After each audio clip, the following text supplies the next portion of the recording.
After a 7 months break, learners in grade 4 and class 8 are sitting for their first second term exams from the Kenya National Examination Council. The academic assessment is meant to determine the impact COVID-19 has had on the learners in the months they have been home.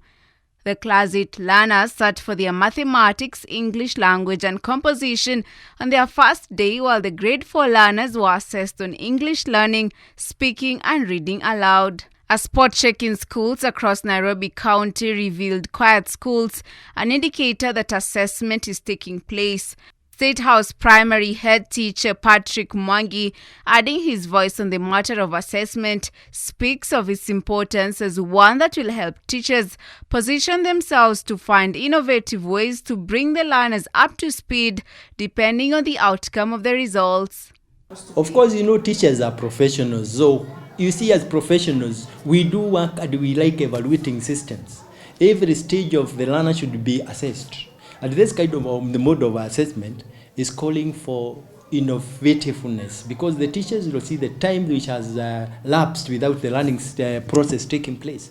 And you see, as we do the assessment, and we know the gaps that are existing, then teachers they will of course get to know the methodology or methods that they are going to apply in between now and that time they sit for the national exam. Remember, assessment is only meant to see and identify the gaps which are existing so far, that the children have been out of the school for a period of over 7 months or so.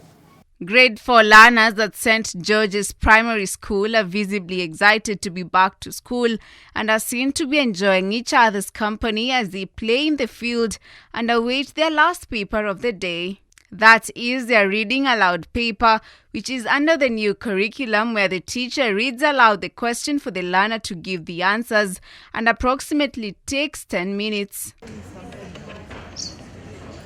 One after the other, grade 4 learners in both St. George's Primary School and State House Primary, which we visited, step outside of their classroom to do their reading aloud paper.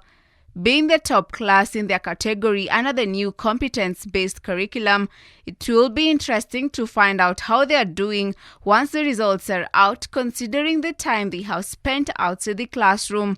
Class 8 learners are not left behind either.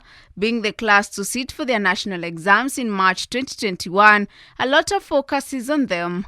Just like many Class 8 learners across the country, Dhamba Kilundo, a Class 8 pupil in State House Primary School, speaks of being anxious yet excited for the upcoming paper, adding that the current assessment will help to gauge where she is in her studies.